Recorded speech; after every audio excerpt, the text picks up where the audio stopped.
What the fuck is up? Higher point of view here. It is your West Coast Packer backer. Here to discuss Preston Smith. P. Hey, should I call you OGP at this time? The lone remaining member of the Smith Bros. What a good time that was.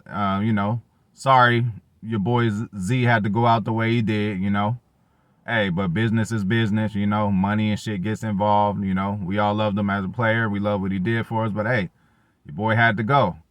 But that don't mean you can't adopt a brother. You know what I'm saying? We got a guy over there with the same number, 5'5". Now listen, Smith Bros had a good ring to it. Even look, Smith and Gary, the shit, that sound like a law firm or a construction company. That even sound good. But shit, can we get a Kingsley Enagbare Smith or a JJ Smith? Can you adopt a brother? Can you bring him up under your wing like you did with the likes of Rashawn Gary? Can you do that? But let's get to you, man.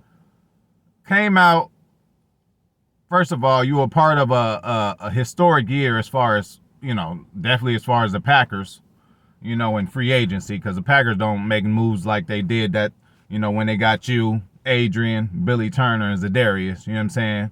And now you and Double A are the only ones remaining. But that was a historic year of free agency for the Packers. And what'd you do that first year? 12 sacks, bro. I mean, hey, you came out the motherfucking gate running, and one of the founders of the D train, and then, hey, you another one of them players that, similar to the Jaron Reed or Jaron Reed, whatever you want to call it, Packers came back and got your ass, During the draft process, you were looked at and you were on a few of the Packers boards, so they say. We missed out on you. You went to Washington, but what we do when you became a free agent? We doubled back because the Packers do their homework, man. They liked you coming out the draft. They knew what you were good at doing, and they seen that Washington was motherfucking wasting your time. You had a couple splash plays. One that I remember that I loved was, Washington when you were playing the Texans. Deshaun Watson threw the ball. You tipped it to yourself. Caught it, got an interception. Took it for about 5-10 yards. You didn't score, but that was fucking, very impressive. And I was looking at your film as soon as we got you. So, hey, you're highly talented, bro. You're a motherfucking leader. Again, like I said, you one of the founders of the D train, man. That really changed this Packers franchise, bro. Before that, our defense was always getting burnt in the NFC Championships. Raheem Mostert running 200 yards on us, all kind of shit. Hey, Arizona just throwing slicing and dicing us all day in the passing game. But you were a part of the change of this defense. Ever since you came along, you and your other boys, hey, this defense has changed for the good. And now it looks like it's going to be here to stay, and you got a lot to do with that. Now, listen, like I mentioned, 12 sacks your first year. Zadarius had 13 and a half. That's cool. Hey, your second year is what happened. You ended up. That's why. Listen, this is why. If you were asked some Packer fans, probably even myself at the time, coming out of your second year, which Smith bro would you rather keep? A lot of motherfuckers might say Zadarius. Hey, he's a elite pass rusher. He gets to the quarterback, and when he does, he has a nice little dance to do, and a nice little gesture after. So the crowd fell in love with him. But you would do the same thing. You got your own thing. Hey, after you get a sack or make a big play, you pound on the floor, beat on your chest, and do your little thing too. Hey, to the point to where they put that shit in Madden. You have your own custom. I know it might not matter to you, but you have your own custom celebration in Madden. That just means you putting the world on notice and motherfuckers know who you are. But your second year is when the trouble came. To me, it looked like you came in a little heavy. That's cool, but and then that was the only time in your career, other than your rookie year, that you missed games, bro. You only played 13 games in the second year you played with the Packers, and you got 4 sacks. So that might have been underwhelming to some folks. Although sacks do not tell the whole story, bro. You are a guy who is disruptive, and the pressure could be just as important as a sack. Number one, you could pressure a quarterback, and he could run the other way and run into a sack the other way. Somebody else could get the sack, but you got the pressure, and you're the reason that the other guy got the sack. Or you could do a pressure and get your hands in the air, tip pass, like I said, that you did against Deshaun Watson. Now, one thing Zadarius ain't doing, pass rusher elite, but that motherfucker ain't dropping back. So, I actually think you got more value than a Zadarius. It ain't just why we kept you, too. You was a little cheaper. Being a team player, taking a pay cut. You played the money system. You like, okay, I'm familiar with Green Bay. I like what's going on. I like what they're doing in their defense. I like the coaches.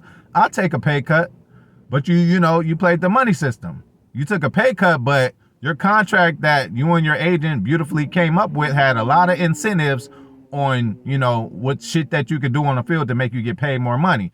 So what'd you do after that down year where you came in heavy and you missed the first few games in your career that you haven't missed since your rookie year? You came back and got 9 sacks and forced the Packers to pay you an extra $1.2 million, goddammit. I take that shit, Preston. Good job doing that shit.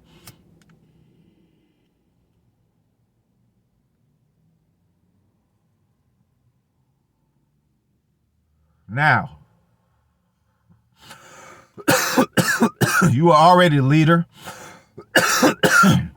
You've been one since you came in. You're vocal, but it seemed like this past year you took a step up to that, bro. A notch higher than you were the year before.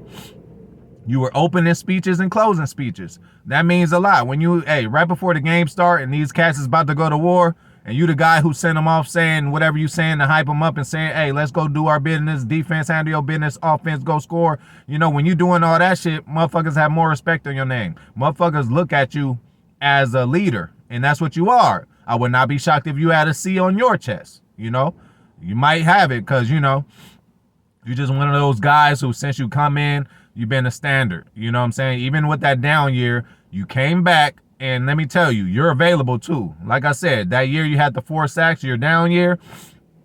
That was the only year that you missed significant time. The other year was your rookie year, which rookies, ain't guaranteed to play any games. You still got in, did what you did at Washington, but the last time you missed games was that year where you had 4 sacks. So, I'm gonna give you a break on that. You came back the next year with 9 sacks, and that's what's up.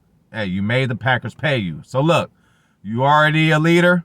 I'm just going to ask you to step that leadership role up a little bit more, man. Yes, I am. I'm going to double down. I'm going to get a little greedy, bro, because you were very integral in the development of Bane Gary now. You done turned Rashawn Gary to Bane Gary. You helped him out. Do the same thing with JJ55, bro. I know he ain't your bro. I know he ain't Z, but, he got that same number. You a vet. He going to be looking up to you. I'm sure you already taught him some shit already because he's in there wreaking havoc and doing what he needs to do in a preseason. So you're going to have somebody behind you, bro. Be that mentor that we know you could be, Preston. Be that guy because you're good at doing it. You motivate other people. You're a good talker. You open games with a speech, and sometimes you close games with a speech. Aaron looks to you sometimes for the speech. When Aaron, doesn't feel like saying something or, he's focusing on a game plan, he'll say, hey, P, break us out. Come on, man. That shows that you are respected in the team. Not only you respected because, you can talk and you're a leader, you can still go on the field, bro. Your wingspan ain't changed. Still got them long-ass arms. You could bat balls. You seem to always be in the right place at the right time. Again, Zadarius might cause a fumble, but you the motherfucker picking it up and recovering it. Using your long arms. Right place, right time, like I said. And, the best availability or the best ability is availability. You're available, bro. You only got hurt that 1 year, bro. Other than that, you just played 16 games a year on average. So I'm not going to ask you to do more, man. Come up in here this year. Continue with your leadership role. You might be a captain, but continue to do what you're doing. Help out this young kid 5'5" like you did 5'2", and turned him into something that's crazy right now, which I'm so excited, but you got a lot to do with that, bro. You showed him how to be a pro. You showed him how to train. You showed him how to practice. He didn't just get that, he might have had his own practice habits when he was at Michigan. I'm talking about Rashawn. But your ass, I'm sure you helped him out. You and Z, I'm sure you helped Z out. You helped the whole team out. You're a very important piece. And you are one of those guys who I'm going to be really happy for. Almost shed a tear if you on that podium after a Super Bowl win, man. You just done that much for us, bro. You and Double A are the, remaining 2 guys from that great free agency class that we had that year. You know what I'm saying? And, just continue to be consistent. Do what you got to do. You got some help now, too, You ain't gonna be out there tired and shit. I got faith in Tipa and Kingsley to get that shit done if you have to go out and take a breather. You know, you a vet. You're gonna be getting a lot of vet rest. Matt LaFleur is very, very, helpful when it comes to the vets during the week. You might get a day off, a day or two off. Hey, keep them legs fresh, boy. We still gonna need you, though. We still gonna need you bringing that pressure off that edge, bro. And then again, your play ain't, that 1 year is what it is, but your play hasn't dropped off, man. You're an integral part in this defense. Again, one of the founders of the D-Train. So, hey, Preston, go out there and be that leader.